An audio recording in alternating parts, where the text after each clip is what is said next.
tal? ¿Cómo les va? Soy Tere Cavado y esto es Educación y Sociedad.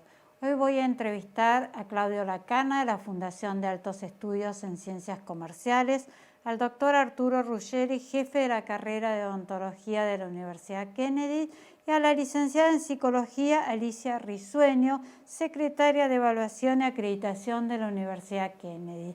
Así que quédate con nosotros que después de la pausa comenzamos con el programa.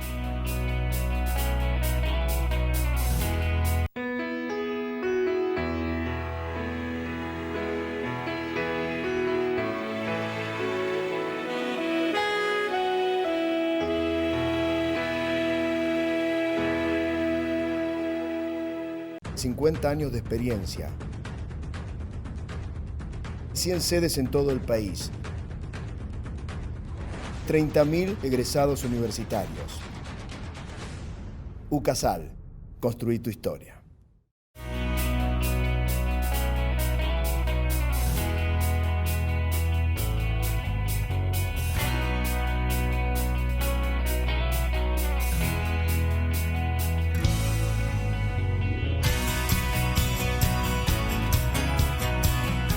Ahora estamos con Claudio Lacana de la Fundación de Altos Estudios en Ciencias Comerciales.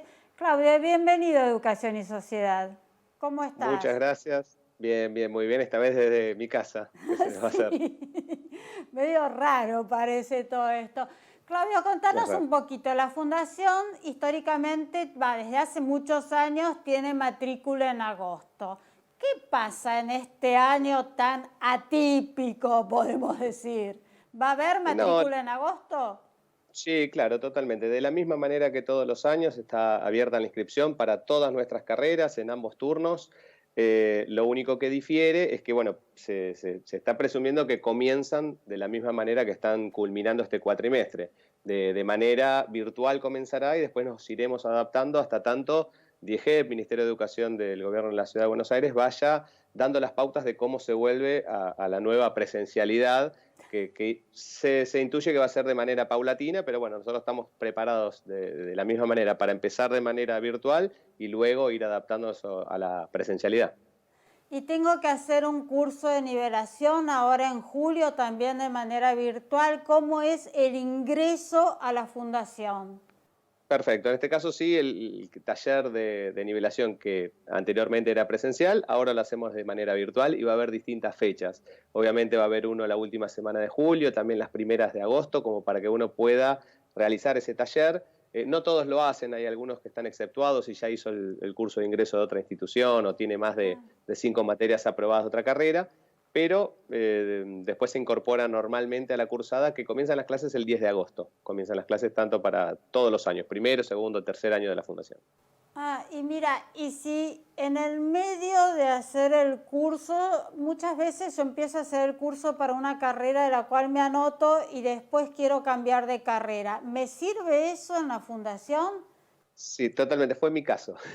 Hace bastantes años fue mi caso, que iba a ingresar como diseño gráfico y pasé a publicidad. Sí, este taller no es específico de cada una de las carreras, sino es como una especie de entrenamiento que sirve sobre todo para gente que comenzó, hizo alguna otra carrera y dejó de estudiar y ahora quiere retomar. Viene muy bien como un entrenamiento antes de comenzar una instancia de educación terciaria. Así que lo tomamos, no es algo que te exceptúe, que sea un examen que te deje afuera de la institución. Por el contrario, tiende a nivelar y después el departamento pedagógico, que es quien coordina estos talleres de nivelación y también hace las observaciones de clase para mejorar un poco la calidad de las clases que dan dentro de la fundación, ayuda a los alumnos que tienen quizá alguna dificultad. Eso pasa normalmente con, no sé, materias cuantitativas, que son las que los chicos le tienen mayor terror. Bueno, a partir de este taller de nivelación se ven estos casos y se dan clases de apoyo para que uno pueda desenvolverse en esas materias de mejor manera. Y te voy a hacer una pregunta que no tengo ni idea, pero en general a todas las instituciones de educación superior se podía entrar debiendo previas. ¿Qué ha pasado en este 2020? ¿Se van a tomar las previas? ¿Tenés alguna idea cómo va a funcionar eso? Creo que hasta debiendo 2 previas yo me podía inscribir en una institución de educación superior. En este caso, comenzando en agosto, uno puede ingresar adeudando una materia del secundario. Esto difiere de cuando es en marzo, porque en marzo uno puede ingresar debiendo cualquier cantidad, no es lo ideal, ¿no? Pero no hay un número límite en marzo. Sin embargo, en agosto sí, uno puede ingresar debiendo una sola materia y la debe aprobar antes de que lleguen los primeros finales de la carrera, que esto viene a ser ya para diciembre. ¿Y se están tomando las previas? No, la verdad que no tengo idea, Claudio, no sé cómo se está manejando. Yo creo que sí, que hay instancias de exámenes virtuales, tanto en los colegios. Sí, se puede. No sé si se van a demorar un poco más. En tanto se demoren, a nosotros también nos van a permitir que, bueno, uno pueda ir rindiéndolos más tarde. Pero sí, se están cumpliendo los calendarios académicos. En los terciarios, por ejemplo, estamos cumpliendo a la perfección el calendario que ya estaba prefijado desde marzo. A eso te iba a preguntar, ¿cuáles han sido las mayores dificultades que han tenido en este 2020? Porque ustedes creo que han llegado a tener una semana de clases y después, bueno, presenciales y después todo virtual, ¿no? Sí, me acuerdo, Tere, justo la última semana de presencialidad estuve en tu programa. Acá, sí. Y al principio uno imaginaba que iban a ser semanas, un mes como máximo, y bueno, sobre la marcha vimos que se fue postergando. Así que uno no podía planificar mucho el cuatrimestre. Sobre la marcha nos fuimos adaptando los contenidos, la tecnología, capacitando tanto docentes como alumnos para que puedan dar la clase. Incluso ahora nosotros vamos a cambiar de plataforma, una muchísimo más adaptada específicamente para educación, como para que la calidad de nuestras clases sean superiores, ¿no? Porque no es lo mismo clases que sean de índole, como dije recién, cuantitativos, requieren otro tipo de recursos para que uno a distancia, desde una casa, pueda aprender de la misma manera que uno está en el aula de paredes, digamos. Dicen entonces, bueno, todos los maestros y profesores que están trabajando mucho más. Creo que varias cosas de todo esto malo que pasó lo vamos a tomar para positivo para aplicarlos en educación, ¿no? No, y lo bueno es que, bueno, hay matrícula en agosto que se pueden inscribir de manera virtual. En general, la matrícula en agosto es muy importante porque hay muchos chicos que, bueno, les cuesta mucho decidirse y de esta manera por lo menos recuperan, no pierden todo el año, ¿no? Totalmente, y más que se vislumbra que durante el transcurso del cuatrimestre se va a retomar la presencialidad. Yo creo que en marzo, a fines de marzo, hay gente que dijo, bueno, este cuatrimestre no estudio y retomo el próximo. Bueno, en encuentra a todas las instituciones mejor preparadas, con contenidos más adaptados, con más tecnología, como para afrontar este cuatrimestre y después lo que tenga que seguir, obviamente. Y los profesores también mucho más preparados, porque para muchos fue un cambio muy grande. No es lo mismo dar una clase de manera presencial que de manera virtual, claramente. Sí, es un aplauso que hay que darle a los profes que en semanas aprendieron cosas nuevas de tecnología. Nosotros también tuvimos que ir corriendo atrás para ir solucionándole problemas de conexión, porque al principio creo que todos teníamos miedo de que colapsaran todas las redes y la internet, y sin embargo, bueno, de a poco se fueron dando clases en tiempo y forma y los profesores se la fueron rebuscando para cómo adapto contenidos de determinada materia que por ahí no están de la mejor manera preparados para darse a través de una computadora, y sin embargo, bueno, fueron muy elogiable el trabajo que hicieron los docentes. Bueno, mis cariños a toda la gente de la Fundación. Te tengo que despedir, Claudio, así que a todos ustedes se pueden inscribir para el segundo cuatrimestre en la Fundación de Altos Estudios de Ciencias Comerciales, que comienzan las clases el 10 de agosto. Quédate con nosotros que el programa sigue.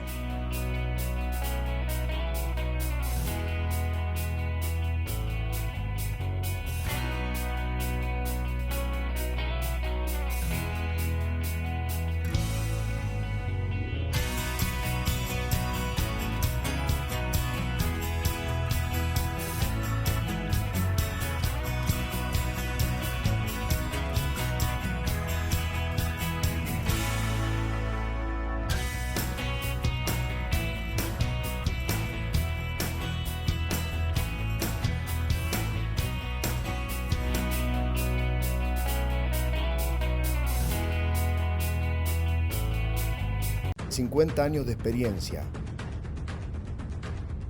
100 sedes en todo el país, 30.000 egresados universitarios. UCASAL, construí tu historia.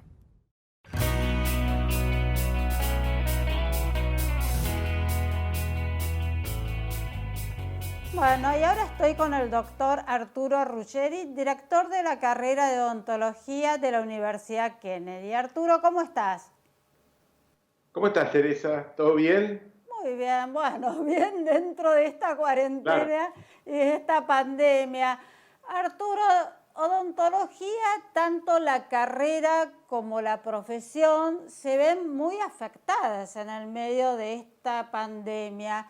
Pero contanos vos y contá también cómo están trabajando, se han pasado las carreras de manera, las materias de manera virtual. ¿Qué pasa con las prácticas, no? O sea, ¿cómo se están manejando?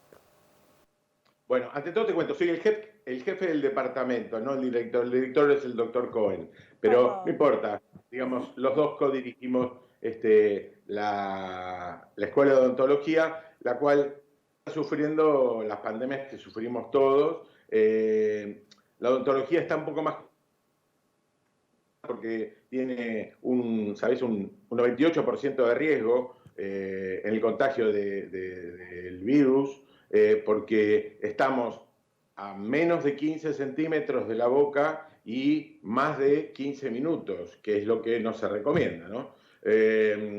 Igualmente, en odontología, nosotros digo, los particulares que atendemos, que podemos atender urgencias, estamos atendiendo con unas protecciones desarrolladas, un protocolo desarrollado para protegernos. Todo esto lo hicimos copiando un poco lo que le pasó a nuestros amigos europeos, a los franceses y a los españoles y a italianos, los cuales dieron muy buen resultado, y estamos trabajando con EPIs, trajes de protecciones, dobles barbijos, algunas máscaras burbuja y una protección para el paciente también importante, ¿no es cierto? Entonces, se pueden hacer atenciones prácticas de urgencia nada más. No puedes ir a hacerte un blancamiento, puedes ir a atender una urgencia, una fractura, alguna pulpitis de algún diente, alguna gingivitis, cosas de mucha urgencia y de dolor, de mucho Arturo, te trastorno hago para el... una pregunta. O sea, odontología siempre fue una carrera cara y cualquier tratamiento odontológico siempre es caro, o sea, digamos, ¿no? Esto debe haber encarecido mucho más la carrera y la profesión en sí. Mejor cuidarse la A ver, boca, ¿no? A ver. no, a ver, la cuestión es esta: si siempre fue una carrera, los que la hicimos, y yo tengo un hijo que está cursando ahora, es una carrera cara, porque vos tenés mucho instrumental que comprar, Claro. y ese instrumental después te queda, pero bueno, digamos, amortizable con esto. Una de las ventajas es la salida laboral que tenés, que es inmediata. Entonces, si vos esto lo encarás desde el punto de vista que nosotros estamos haciendo en Kennedy una carrera con una formación generalista del alumno, en donde tenés en los primeros años una buena impronta de materias básicas, para que después nos deriven en materias como operatoria dental para hacer caries, prótesis, los 3 tipos de prótesis, cirugías y materias médicas, en las cuales nos metemos, y el odontólogo que recién sale puede hacer alguna práctica de materias médicas como semiología y medicina bucal. Ya salen muy preparados. Estamos incorporando láser, tratamientos con terapias láser. Tenemos especialistas y un departamento de láser también. O Hacemos sea que embarazadas.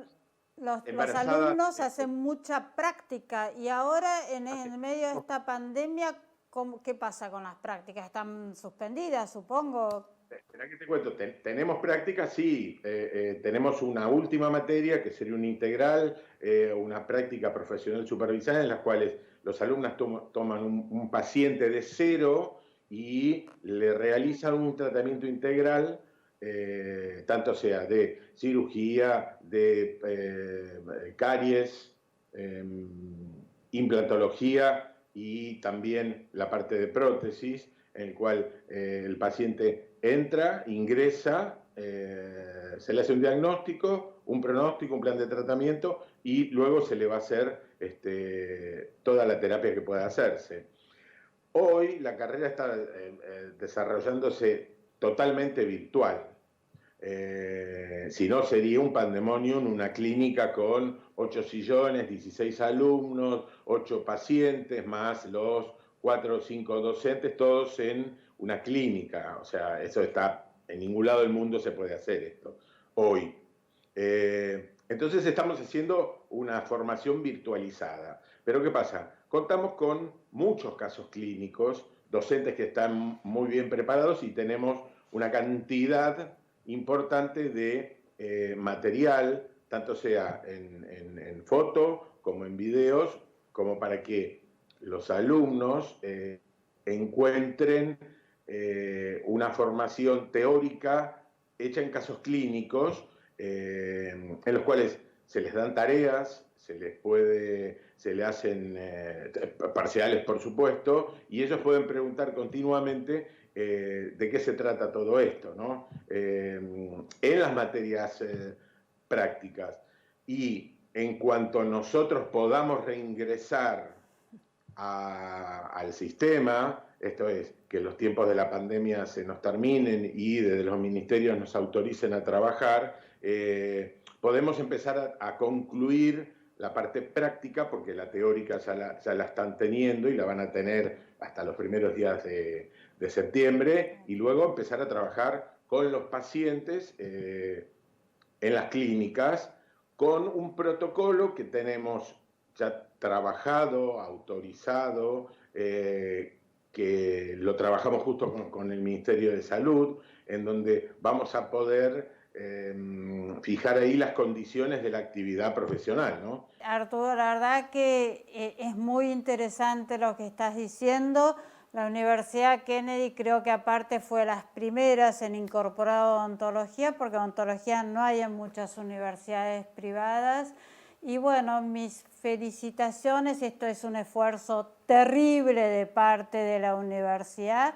Te tengo que despedir porque se me ha ido el tiempo, y un cariño muy grande a toda la gente de la universidad, que saben muy bien que los aprecio mucho. Un gusto enorme. Y bueno, vamos a seguir con estas charlas. Cuando quieras nos comunicamos y seguimos abriendo un espacio para vos acá en la universidad, ¿sí? Muchas gracias. Ustedes no se vayan, que el programa sigue.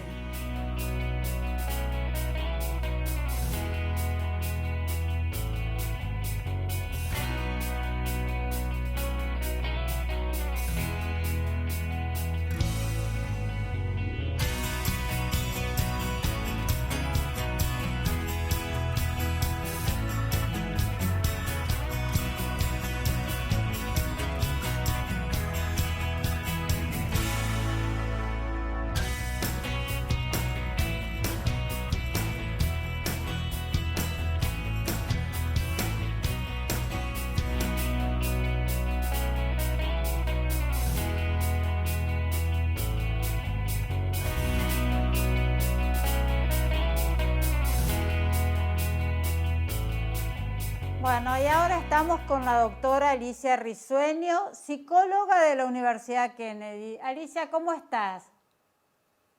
Muy bien, gracias por la invitación. Me alegra volver a conectarnos con ustedes. Así que bueno, acá trabajando en época de pandemia.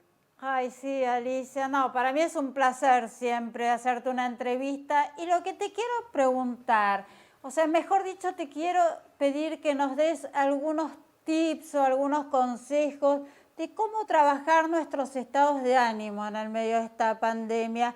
¿Qué hacemos con nuestras emociones para no transmitírsela a la familia, a los hijos, a los nietos, o sea, nuestras preocupaciones y la verdad nuestras angustias? Porque uno, la verdad que al menos yo estoy muy angustiada, extraño a mi familia, extraño a mis nietos.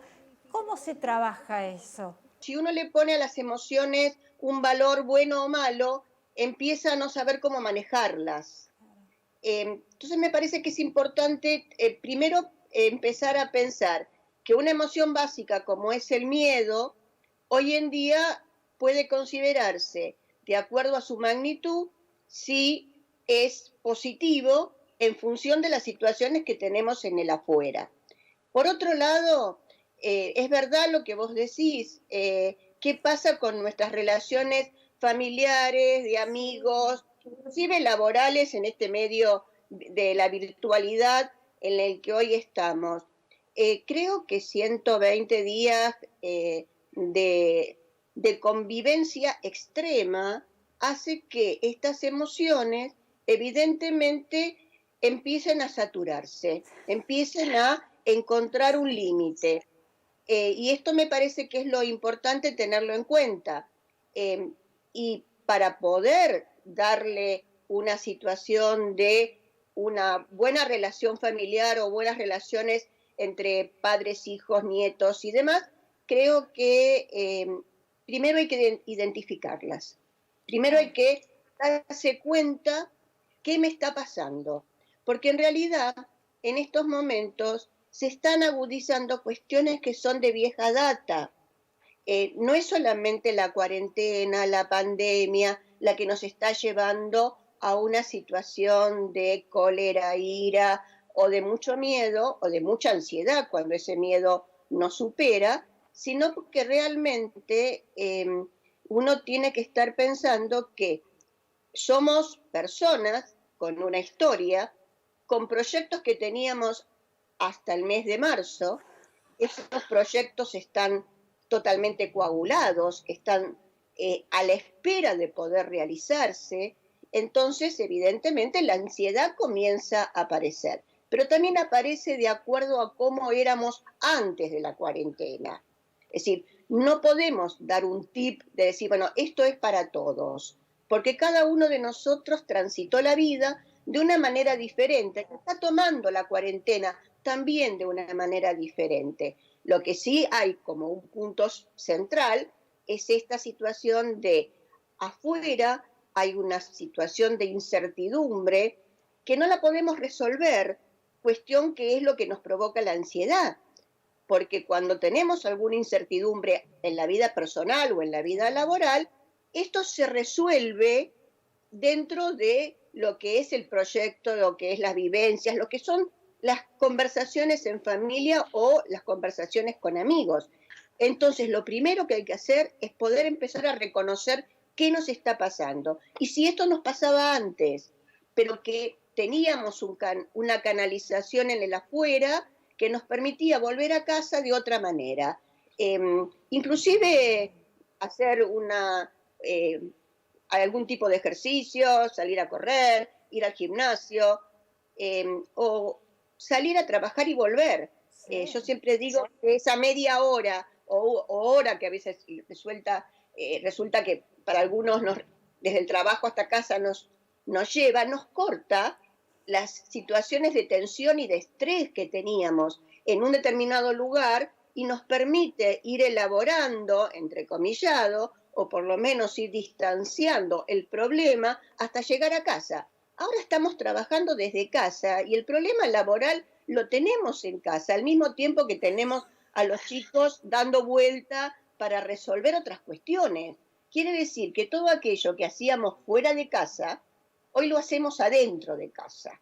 Y esto es lo que está potenciando la angustia, la ansiedad y potencia el miedo. Y potencia las relaciones interpersonales más negativas. A ver, cuando uno vuelve a casa, vuelve con las ganas de ver al que había dejado a la mañana. Ahora tenés 24 por 24, motivo por el cual no tenés las ganas porque no extrañaste. Claro. ¿Mm? ¿Y hasta cuánto se le puede contar a los chicos más chiquitos sobre este tema del coronavirus? ¿Hasta cuánto puede llegar a ser perjudicial? Yo veo a algunos chicos con mucho miedo, Alicia. Los chicos tienen mucho miedo, aunque vos no le digas que estamos con un virus. Los chicos tienen una capacidad perceptiva que es impresionante y que depende de la edad, es como se lo tenés que ir diciendo. Y creo que lo mejor es como cualquier otra pregunta que hacen los chicos. contestar de acuerdo a lo que ellos preguntan. Y ellos van a preguntar solamente aquello que pueden elaborar, aquello que pueden comprender. No van a preguntar más allá de lo que puedan comprender. Pensá que para todos nosotros en esta pandemia el virus es algo que no se toca, no es algo concreto, por más que nos afecta concretamente, no lo vemos. Y para los chicos esto es un punto en contra, porque entra dentro de su fantasía y dentro de sus propios fantasmas. Y cuanto más chicos, estoy hablando de 4 o 5 años, esto realmente se les hace más complejo. Vos sos un chico de 10 años, 12, podés explicárselo hasta desde la ciencia. A un chiquito de 4 o 5 años, esto es aquello que no se ve, pero que ataca. ¿Y a quién ataca? Yo estaba viendo los dibujos de pacientitos que vienen con arcoíris, que vienen con muchas flores, es decir, que están tratando de resolver en su propio psiquismo cómo es esta cuestión, pero están poniendo, y esto me llamó muchísimo la atención de ver tantas flores, tantos soles, tantos arcoíris, porque están pensando en el futuro. Me están haciendo señas, no sabes lo que lamento tener que interrumpirte, porque me parece tan interesante, siempre es un placer gigante hablar con vos, pero voy a volver a tenerte en el programa, porque creo que aparte de estos temas, a todos nos afectan, a todos nos interesa. Un placer enorme. Alicia, Universidad Kennedy, doctora en psicología. La Universidad Kennedy es como psicología, es como su caballito de batalla, como digo siempre. Mis cariños a toda la gente de la universidad y a todos ustedes. Muchísimas gracias por estar ahí. Nos vemos la semana que viene, si Dios quiere, acá en Educación y Sociedad. Buena semana para todos.